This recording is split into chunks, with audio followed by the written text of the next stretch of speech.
तो guys welcome to our channel. मैं सिर्फ लेके आया the history of Maharana Pratap का सेकंड पार्ट।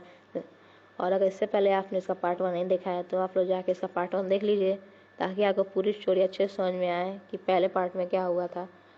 तो हमने पिछले पार्ट में ये डिस्कस किया था कि मानसिंह ने महाराणा प्रताप को धमकी देकर कैसे अपने राज्य लौट गया था। तो महाराणा प्रताप को तो पहले से ही पता था कि युद्ध होने वाला है, और ये धमकी सुनकर उन्हें पूरा पूरा विश्वास हो गया कि अब युद्ध तय है होना।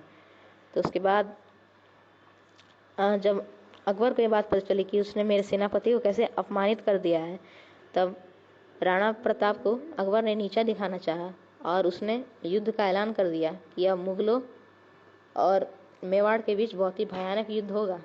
तो राणा प्रताप को जब ये बात पता चली वो मुस्कुराया, कि उन्हें एक बात का दुख भी था कि उनके पास, राणा प्रताप के पास सिर्फ केवल मुट्ठी भर सैनिक थे। मतलब मुट्ठी भर मतलब ज़्यादा नहीं, मतलब उतने कम भी नहीं लेकिन उतने ज़्यादा भी नहीं, मतलब मीडियम सैनिक, मतलब थोड़े से ही। तो फिर ये पॉइंट याद रखिएगा कि उनका युद्ध किस दिन और कहाँ हुआ था। तो जो उनका जो युद्ध होने वाला था वो हुआ था हल्दी घाटी पर। हल्दी घाटी उन लोग के ज़माने में एक था। और फिर कब हुआ था? 18 जून को हुआ था 1579 में। तो कब? 18 जून 1576 को युद्ध हुआ था हल्दी घाटी में, और बहुत ही घोर युद्ध हुआ था, मतलब बहुत ही भयंकर युद्ध हुआ था। तो आप लोग जैसा कि यहाँ देख सकते हैं कि ये महाराणा प्रताप हैं और ये मानसिंह है, इसके ऊपर बैठा है। देखिए यहाँ पे है ना, ये मानसिंह है, इसके ऊपर बैठा है।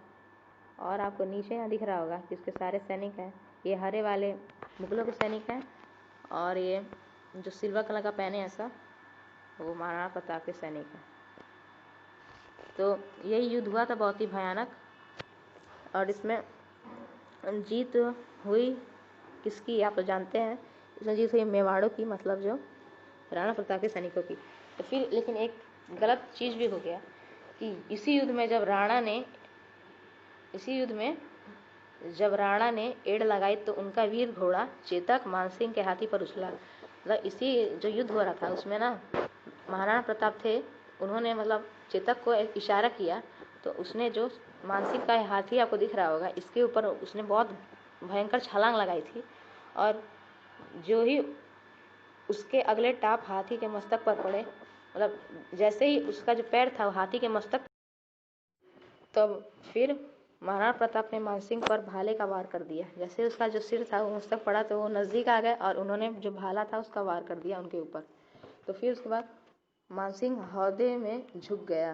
जो मानसिंह था वो अपने सैनिक के पीछे छुप गया, हौदे में थोड़ा झुक के।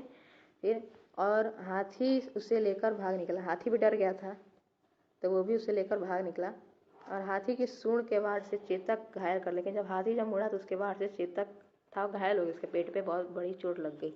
फिर हल्दी घाटी से 1 कोस दूर बलीचा गांव के पास एक नाला। तो जब युद्ध खत्म हुआ, लेकिन इन्हें पता था कि अभी मैंने सिर्फ मानसिंह को हराया, अभी अकबर बचा है।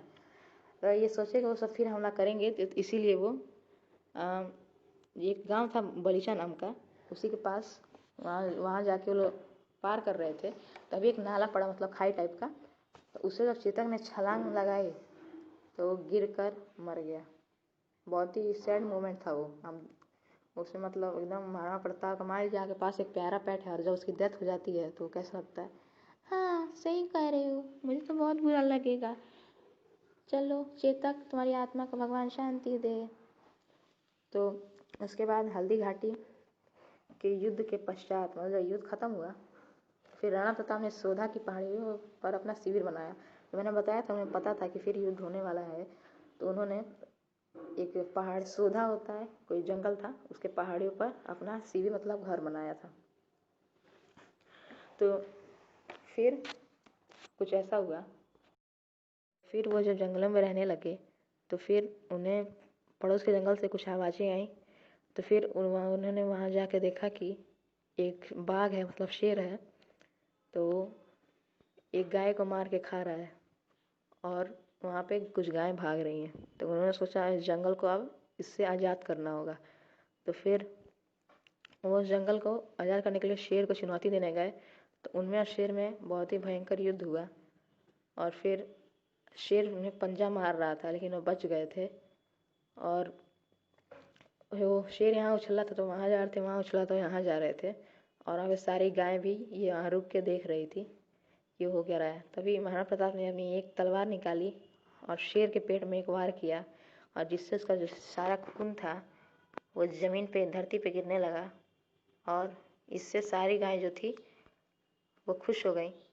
और फिर महाराणा प्रताप ने इस जंगल को शेर के आज़ाद कर दिया। और फिर आगे की कहानी चलिए पढ़ते हैं। ये जंगल को शेर से आज़ाद करने के बाद वो अपने वापस अपने घर, मतलब पहाड़ी में उनका जहाँ था घर, वहाँ लौट आए। फिर वो सोचने लगा कि युद्ध के समय जब उन्हें याद आया कि उनका चेतक मरा है, उन्होंने शोक जताया।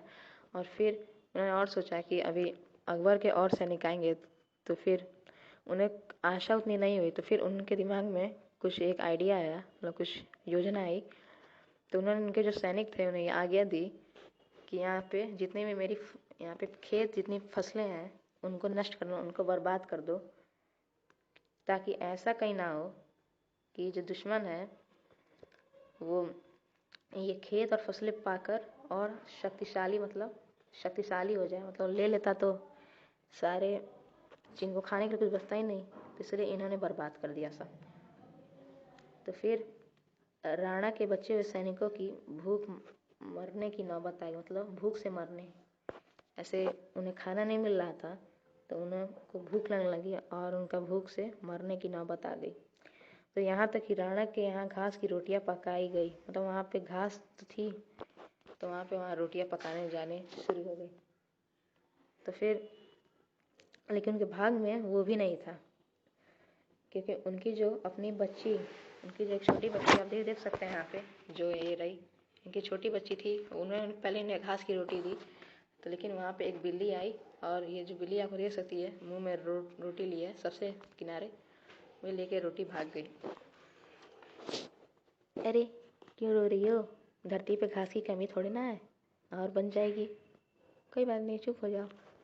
तो फिर उसके बाद उन्होंने उसे दूसरी रोटी दी, लेकिन वो रात भर उन्होंने सोए नहीं और जागते रहे कि मेरी ऐसी हालत रहेगी तो हम लोग लड़ नहीं पाएंगे और हार जाएंगे पूरा युद्ध। तो सोचते रहे यही चीज़ बार बार। फिर उन्होंने ऐसा फैसला किया जो कभी नहीं करना चाहते थे, तो उनसे रहा नहीं गया और उन्होंने अकबर को संधि पत्र भेजा, मतलब उन्होंने अकबर को संधि पत्र भेज दिया, मतलब मेवाड़ और मुगलों की दोस्ती के लिए। उनके सारे सैनिक देख के वो भी अंदर से टूट गए कि हमारे राजा ने ऐसा कदम उठाया है, और फिर उनकी भी जो हिम्मत थी वो भी बंद हो गई। तो फिर इसके आगे कहानी हम लोग बताएंगे इस वीडियो के नेक्स्ट पार्ट में। तब तक के लिए मिलते हैं आपसे हमारे नेक्स्ट वीडियो में, और तब तक के लिए क्वेश्चन का आंसर दीजिए कि पांडव कि महाभारत में कितने पांडव थे, मतलब पांडव थे ना, वो कौरव और पांडव, तो उनमें पांडव कितने थे। तो मिलते हैं आपसे हमारे नेक्स्ट वीडियो में, तब तक के लिए बाय बाय।